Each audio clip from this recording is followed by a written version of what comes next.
Rogue UK Twitter account The Secret Tory is wanted for distracting the Tory government from concentrating on national self-impoverishment by forcing them to firefight puerile accusations instead. If you have any information relating to their identity, Crime Stoppers are offering a £500 community cash reward. Yeah, Ben, it's Henry. You'll never guess what I just saw. Michael Gove! Yeah, really? No. There's no way I could have known I'm the Henry Morris who's been amateurishly lampooning his party's proto-fascist antics. What did it sound like? Well, come to think of it, he spoke with exactly the same voice we do for him in the Tories. Rest in pieces, Secret Tory. Don't panic, folks, you're on the right channel. This is the Running Tales podcast and I'm Craig Lewis. But what you just heard was an extract from a Twitter video produced by the Secret Tory account. Now that account, which has almost 200,000 followers, started life as a parody of the Conservative MP Mark Francois, and it's grown into, well, an often eviscerating look at the government, and even spawned a best-selling book called The Diary of a Secret Tory MP. Although it often bordered on the ridiculous, many pundits speculated the account was run by a disaffected MP or a Westminster insider. They were wrong. As a big reveal video, part of which you've just heard, showed the account was run by an otherwise unknown fitness instructor and, who would have thought, ultra runner called Henry Morris, and Henry is our guest on Running Tales this week.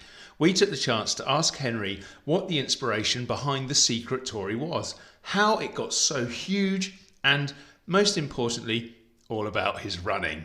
Henry has left a party lifestyle behind to run almost 50 ultramarathons, including one covering 110 miles. He spoke about how he runs to raise money and awareness for environmental causes, including the shocking threat posed to birds of prey by grouse moors. But I started our conversation by asking Henry what life has been like since the end of May, when he outed himself as the Secret Tory. A move which led to media interviews on places like the BBC and Sky for The Guardian, and, interestingly, to being mocked by ageing comics on GB News for daring to have a mullet in 2023. I've got a 4-week-old baby in the house, so it's been an extremely mad time. The baby came about a week after I outed myself, so I went from having Daily Mail journalists basically going through my bins and asking my neighbours about me to delivering a baby at home, which we did before the midwife got here, actually. It's our second kid and it came really quickly. And we had a quiet day and Ellie said, I think it's coming now, we need to ring the midwives. And then half an hour later, I had the baby in my arms and it was here. So the last 4 weeks have been absolutely mad and I haven't really stopped for air at any point. But the reception for the Secret Tory has been largely great. Obviously, well, not obviously, but everyone was saying, well, we didn't think it was you. But then who did they think it was? And for those people who might not know, explain to people what the Secret Tory was and I suppose still is encapsulated now in yourself. That's a really good question. I don't think anyone's asked me that. The Secret Tory was a bored personal trainer in a gym who was sick of incompetent politicians, as far as I could tell, running the country into the ground. So I set up a parody account one day in between my clients. I was in a small personal training studio, and in the gaps between, I started pretending to be backbench Tory MP called Mark Francois, who I personally think is an idiot. And it ran down really well and everyone thought it was really funny and I immediately picked up like 20,000 followers in not very long, in a few weeks. And then that morphed into the Secret Tory because I thought I found by doing it, something I've always wanted to do is write, but I've always been doing other things. I run a music festival and I'm a personal trainer and I run ultra marathons and never really sat down to do it. But having built myself this audience, so I started writing on there and the writing went really well received. I did a plague diary during lockdown in the style of Samuel Pepys, in the style of Mark Francois. And off the back of that, I got an agent. And off the back of that, I thought maybe I need to broaden this a bit. So I became the Secret Tory. So I could sort of take pot shots of a whole setup there rather than just one MP. And off the back of that did really well. And then that sort of grew and grew. And people were thinking, is this a real MP? Because lots of the stuff I was saying is obviously nonsense, but also a lot of the stuff our politicians are currently saying is obviously nonsense. And so the sort of lines of reality are getting increasingly blurred. And I think it says a lot about the current state of things that large numbers of people thought I was a real MP blowing the whistle on my colleagues. And then I guess it sort of reached a critical mass. And then 4 weeks ago, I thought, I'm going to unmask myself here, thinking not much would come of it, because I wouldn't have done it at the same time as this baby was born if I thought it would have blown up like it has. Nonetheless, it has, and here I am talking to you. I don't know if it was a complete surprise for you, because the Secret Tory had managed to find you quite a substantial Twitter following. You managed to get a book out of it. I wonder whether the bigger surprise was how much it took off in the first place. Yeah, you know what? I've always known I'm a funny person with my mates. And I've always, felt like a funny person. I'm always with people laughing. But I never really thought I'm that funny guy who can make everyone laugh. And when I started doing this and everyone started laughing, and I thought, oh, maybe I am. And so it's very nice for your ego to get 200,000 followers laughing at your jokes, or at least some of them are anyway. And so, I mean, after settling into the pleasant surprise of finding out I was funny, yeah, it was sort of quite nice. But honestly, I just thought the three people were going to say, right, you're not a Tory MP, I'm disappointed, or why have you been winding us up like this? Which a lot of people did. I get like some really amusing death threats and things from like a weird name with loads of numbers behind it in my DMs saying, I'm responsible for everything that's happened, which is richly ironic, isn't it? But yeah, no, I just thought I'd piss a few people off. I honestly did, and the rest would be like shrug their shoulders and move on. But instead, I think largely because I've got tattoos and a mullet, people have got really curious. We don't know people like me. Well, yeah, I think people maybe, or a lot of people following it, I thought rather strangely, but they got this idea that it must be some sort of Westminster insider doing this. Exactly. And when it turned out to be a personal trainer with a mullet, as you say, it really shocked them. Yeah. And actually some people got quite angry about it. Yeah, maybe some people got really angry about it. In fact, there was a really good bit on GB News where these three people who pretend to be comedians have gone to watch their careers die, and they look at the stories of yesterday together, and they were looking at my one, and the best they could come up with were, this guy looks like he smells, which is a joke worthy of my 4-year-old, I think, maybe a kid a bit older, and he looks unemployed, which I thought was really revealing about how they see the world and how they think about other people. And if they're just really snootily looking down my noses in a really sort of, all they could come up with was stuff about my appearance, where they had absolutely nothing substantive to say whatsoever. And my favourite one was some bloke saying, "No, he does look like an MP, just of a small Australian suburb." It's the big thing with the Aussies, isn't it? And the mullet. But one thing I was interested by was, obviously started off as this sort of parody of Marc Francois, but it developed, didn't it, as it became the Secret Tory. And I think it became a lot more, it's always political, wasn't it? But it became a lot stronger and a lot more critical rather than just jokes. I found it really difficult because in the first stage of it, everyone was being really flattering. This is the funniest account. Oh my God, everyone's got to follow this. And you get all these blue tick people following you. And I won't lie, really sort of, like I said before, it really flatters your ego. And so I was just like, oh, do jokes, people say they like me, that's a good deal, isn't it? But then a lot of the people, or some of the people saying they like me, were the people I was taking shots at.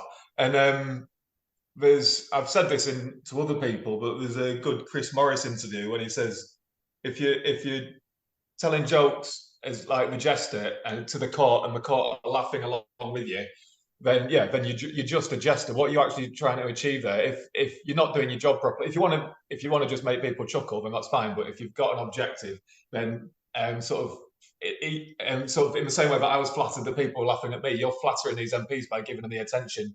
So they're happy to share it because they've laughed about it. So then I moved it along a bit, and I was like, I got sort of more focused, but then that got quite difficult because it was my voice coming out more, just saying I really object to the way you dehumanize refugees and turn them into a political pawn, so you can try and hang on to your seats because this plays with a certain group of the electorate, when you're actually talking about real people who you've turned into a big mass faceless body who you've turned into the enemy, when actually they've fled war zones or extreme situations to come here and are asking for help. You see, there it just came out there. And it's hard to be funny when you're doing that.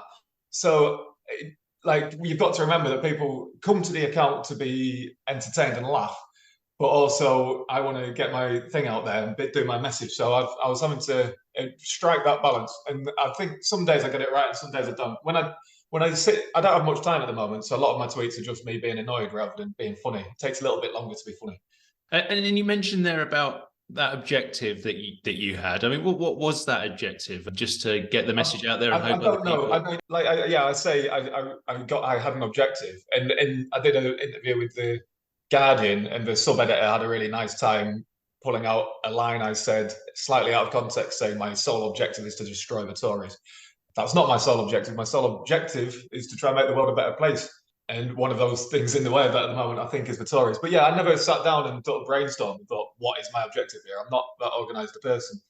I think it's our duty to leave the planet a better place than we found it. And at the moment, we're doing the opposite. So my small part, I've found I've got a voice and a platform now. So I've got my big Twitter following. I can talk to about the things that I think matter to me, and I can try and use comedy and jokes to, make the points I want to make. But I'm just one small person, aren't I?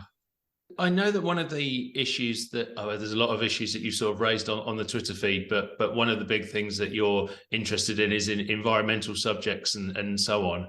And also that fits into, because we ought to move on to the running because we're a running podcast. That fits into your running, doesn't it? And I know you do a lot of running, and that you do a lot of that to raise money and raise the issue of various environmental issues as well.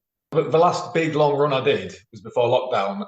I'll have to try and contextualise it a bit, because driven grouse shooting, anyone who runs in the north of England or trail runs in the north of England has probably run on a driven grouse moor or done an ultra in the north. And the driven grouse moors are places where posh people go to shoot red grouse for about £32,000 a day they'll pay for a group to go and do it. 32 grand.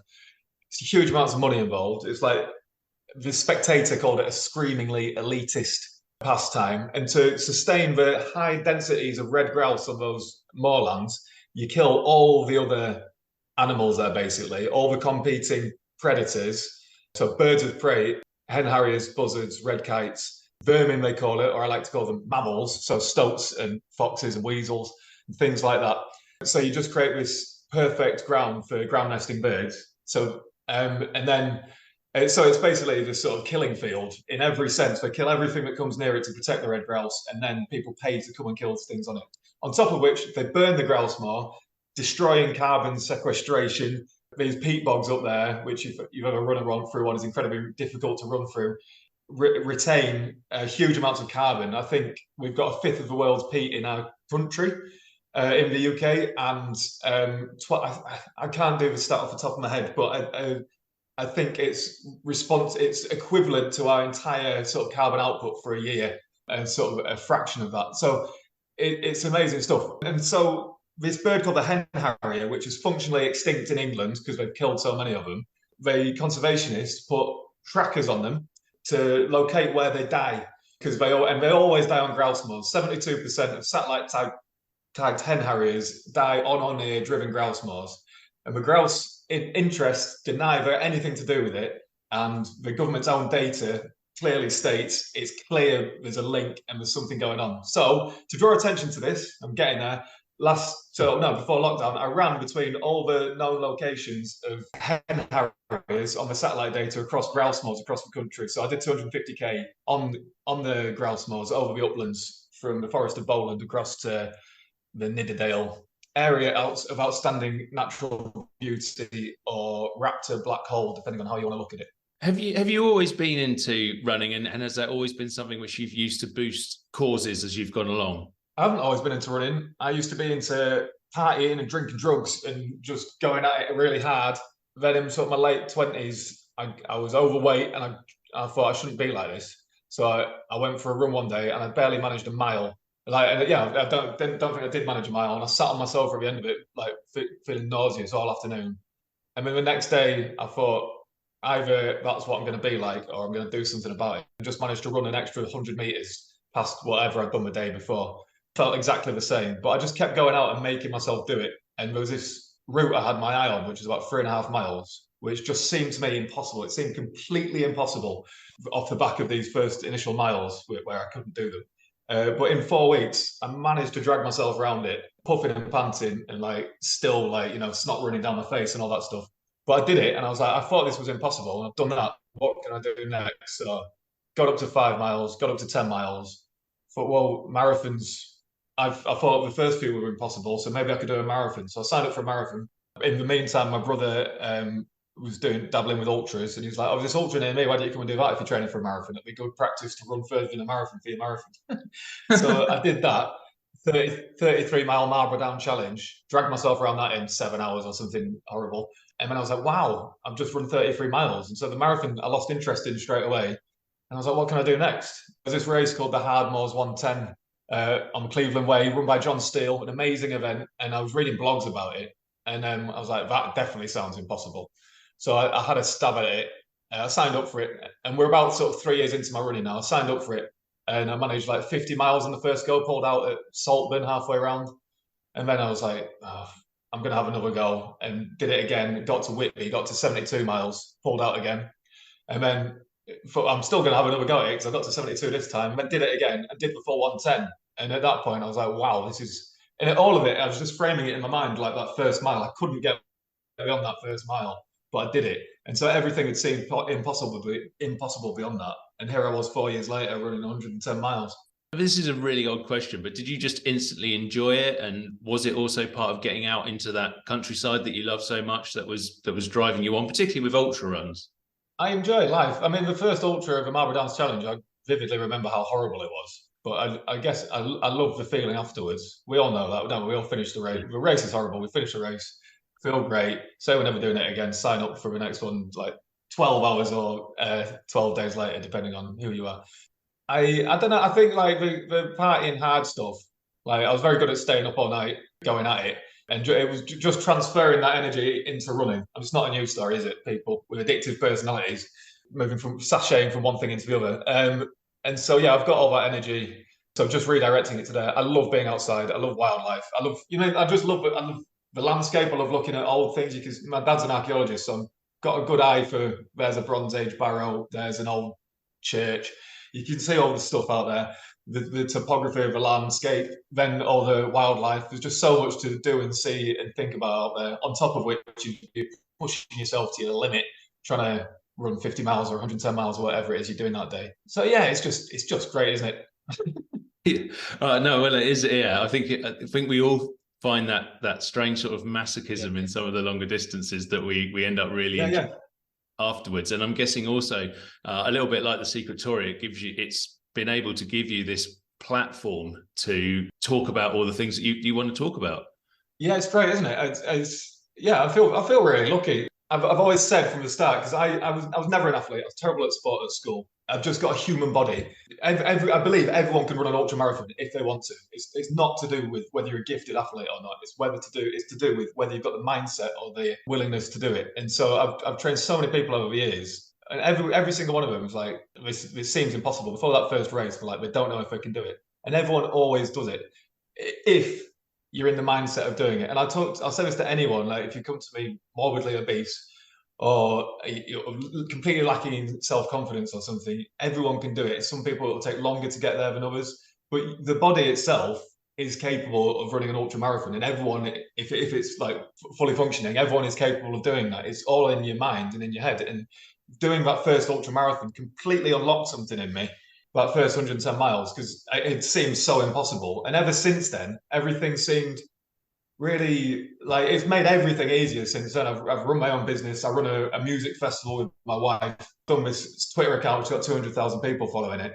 And all of that has come, I don't know if I'd have tried to do any of those things if I hadn't done this ultra marathon, which I previously thought was impossible, and pushed myself to do it. It's just given me so much confidence. And I wanting to transfer that to other people and say, it's changed my life. I'd love to be able to help you do that. If you believe what I'm saying, I can help you do that. Also, when you're along that journey, I guess there's a lot of hard physical work as well. What tips do you give as a personal trainer and an ultra runner to people who are looking to take on those distances? I have to qualify it as I'm a terrible ultra runner. I just sort of pull myself around. But I mean, I'd say The first few ones, I was really over influenced by other runners. You know what you do. You go online and you see people saying, I'm running 750 miles a week at the moment, bit undercut. I'm going to up it to 800 miles. Just this absolute nonsense. And a lot of bravado about how many miles you could get in. And so I tried to copy that for the first few years of doing it, being sort of wet behind the ears and not having the experience myself to know what worked for me. And it kind of worked at first. And then I got a bit older and just picked up loads and loads of injuries. I completely reversed it and just took what I knew as a personal trainer about energy systems and how your body works and needing to recover, and just worked really hard on 5K speed intervals, doing really hard sessions, which you a while you get your 800 meters on the track, your hill repeats, stuff like that, and not needing to go out and try and do 25 miles, 30 miles every weekend, lots of other ultras runners brag. And once I started doing that, I got loads better at it. And also the gym work, spending time in the gym, squatting, deadlifting, lunging, which I was always a bit resistant to doing, because a couple of days with really heavy legs because you've been in the gym means you can't go out running. And so you start feeling, I think I might skip the leg session this week because it'll take me off 2 days running in an enjoyable way. But actually, it's so worth it. Injury proofs you, makes you much better at going up and down the hills, because I was running on trails. And those strong quads coming down a really steep hill, there's such a difference. You can just feel how much more control you've got doing it. So yeah, I was going from I don't know, however many miles I got up to, 70 miles a week or whatever, down to 20, 30 miles a week, especially with busyness with jobs and stuff. And honestly, that was so much better for me for the really long distances. Yeah, and do you have any other events or challenges coming up at the moment, or for what? As I alluded to at the start of the show, I'm very busy right now. Yeah. I added it up a while ago, and I think I'm on about 45 ultras, so I'd like to get up to 50 ultras. A lot of them I've done under my own steam, around the Pembrokeshire coast down here a few years ago. That was absolutely beautiful. That's 185 miles, absolutely gorgeous place. I live in West Wales now, and it's things about living here is the running. So I've got nothing in my calendar, but the thing in my head at the moment, I did the hen harriers around the north of England. It's with Chris Packham's charity, who he does with Mark Avery and Ruth Tingay, called Wild Justice, and we highlighted this hen harrier persecution. And in Scotland, they have all these grouse moors as well. I think a fifth of Scotland's land mass is grouse moor, largely owned by royals and that lot. And they're equally desolate places for wildlife. And the reason we don't have golden eagles, someone might try and sue me for saying this, but it's true. The reason we don't have golden eagles in this country is because so many of them are killed up in Scotland on grouse moors. We would probably have them definitely in the Yorkshire Dales, in Snowdonia. Maybe there's one there at the moment, even down as low as the Peak District. But we don't get there because they get killed. Because they're also satellite tagged, and we also find that they all die on grouse moors. These magnificent birds, which are probably worth huge amounts for tourism in their own right, let alone just the sort of natural right for all of us to be able to see these magnificent creatures out in the wild. And they're getting shot for posh people, so that posh people can shoot a different type of bird. So I'm going to do the same thing I did for the hen harriers, but between the golden eagle satellite tags. So probably harder running over the Highlands, around that sort of area. I don't know if I'll be able to do all the places I've been shot, because there's so many, or poisoned, or trapped, but not just shot. But I think that's the next big one. So that might be next year or the year after. But I'm quite optimistic and excited about that, because I did this about last time. I didn't have a big Twitter following. Now I've got 200,000 people I can talk to. I reckon I'll be able to generate quite a buzz and quite a lot of attention for it. I don't know how you feel having heard me talk about it, but I've found every single person I've ever explained what happens on grouse moors to, they sort of joke, they get a bit slack-jawed and they say, what? But you just don't know about it or hear about it, because it happens out of sight, out of mind, and they're just left to get on with it. And I want to stop that. Well, that was actually something that was going through my mind as you were saying it, really, that we don't really hear about it, or I certainly haven't. I'm sure someone will point to somewhere where it's been, but I haven't heard about it on a news channel or read about it in a newspaper. And I just wonder whether that comes back to part of what you were doing with the Secret Tory, is to try and raise these issues that the media, and I'm an ex-journalist, exactly, but the media isn't necessarily talking about. Exactly. I mean, it was never an objection to start with, but now I find myself, I can talk to a city's worth of people on Twitter in my pocket, in between dropping my daughter at school filling up the car with diesel. That's good for an environmentalist, isn't it? So yeah, I've got that platform to try and highlight it. And I was the same. I didn't know anything about it. It was only because I was on Twitter that I saw, I think it was Ruth Tingay. Follow her blog, Raptor Persecution, on Twitter. Go and have a look for that, because that really highlights the issues much better than I can do. And I was like, what is this? What's this bird that's almost extinct because people are killing it? How does that go on? Why don't we know about it? So yeah, she brought it to my attention, and now I'm in this unique position of being able to bring it to other people's attention. I've just written a new book called The Diary of a Secret Royal, and in it I've got a couple of funny scenes on grouse moors where the Queen goes up in an attack helicopter to shoot grouse because she's getting a bit old and she can't lift the gun anymore. So there's a little plug for that. I'm quite interested, actually, because I've spoken to some guests about this recently as well, in the kind of link sometimes between particularly ultra runners and environmental causes. You see it in things like the green runners and so on, and it does seem to be a thing. I just wonder if, I mean, do you think it's as simple as, ultra runners run out in the countryside so they know what it's all about? I suspect that's part of it. I mean, yeah, I mean, if you're living and working in Dartmouth Park in North London, you care about your local community. You care about the bins not being emptied on the streets. You ring the council and say that. If you're out running in the hillsides every day, you take an interest in what's going on up there. But also, it's just symbiotic, isn't it? Mutually beneficial. You're up there. It's gorgeous. It makes sense that you want to protect it, and you want to share it with other people and let other people know what's up there. I think one of my favourite things about ultra running is you get so much further, you penetrate so much further into the landscape than you do on a walk. Like I live near the Preseli Hills here, and where I walk with friends who come and visit, or my wife and daughter, you can get up to like one hill and back again, and that's your walk. I can set off on a run, and I can cover like 4 or 5 tops in an hour and go right into it and see it all, and see all these amazing views and these old stone circles and things, and it's just breathtaking and fantastic, and you just want to share it with other people. And one of the ways of sharing it with other people is telling them about it.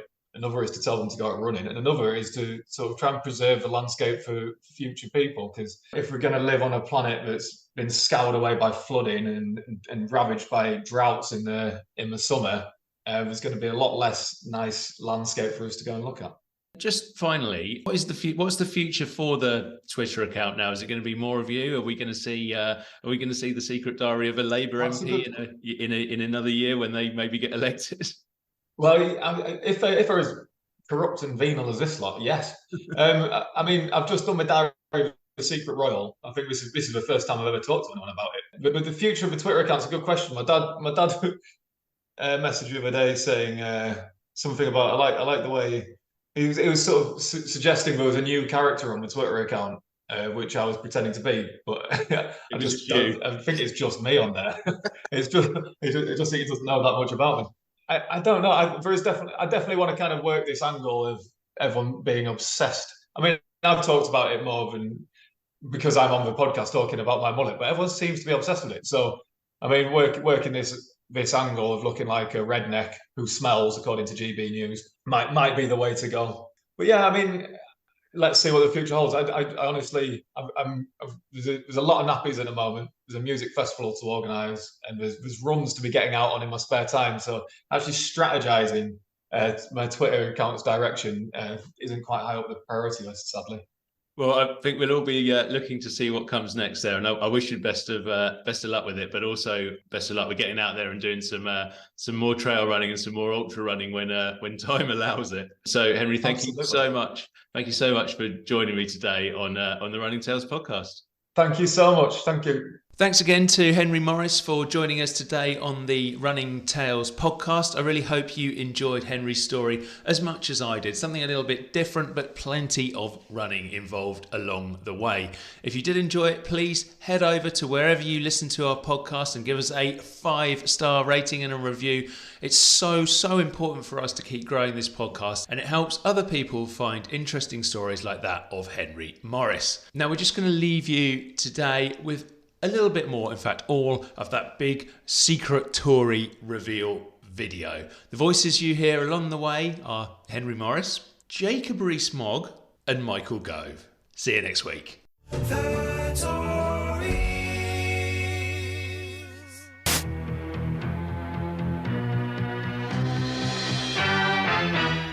rogue UK Twitter account, The Secret Tory, is wanted for distracting the Tory government from concentrating on national self-impoverishment by forcing them to firefight puerile accusations instead. If you have any information relating to their identity, Crime Stoppers are offering a £500 community cash reward. Right, they're offering £500 to catch that secret Tory. Nice one. I hate his rubbish brand of budget satire, tweeted from a downstairs toilet at 5:30 a.m. All righty, let's round up a posse to get rid of him. We'll need the best of the best, the brightest of the brightest. I had an economy, but I lost it. I just done a bab in the River Stour. And she's a deslocking. I'm gonna paintball him into next week. On second thoughts, we'll handle this ourselves. Bobby Brown Envelopes has had a tip-off. I know a guy who works down Bedford Screwfix, and he's seen a guy in the car park there selling unsold copies of Diary of a Secret Tory for people to heat their homes with. To the Scooby! Hey, what's that? Oh, it's a secret Tory! Mate, create a diversion! Hey, what are you doing? Holding all the cards. No, you're not. Levelling up. Get out of my way. Shitting in this river. What's your problem, mate? A chronic inability to tell the truth and ringworm. Hey, let the satirical hillbilly on his way! Dickhead. Jacob, what have you done? You fuck around, you find out, mate. Yeah, Ben, it's Henry. You'll never guess who I just saw. No, not Eamon Holmes. I haven't seen him since Beefy's last dogging session in Epping Forest. Yeah, no, excellent. No, Michael Gove. Yeah, really. No. There's no way I could have known I'm the Henry Morris who's been amateurishly lampooning his party's proto-fascist antics. What did it sound like? Well, come to think of it, he spoke with exactly the same voice. We do for him in the Tories. Rest in pieces, Secret Tory.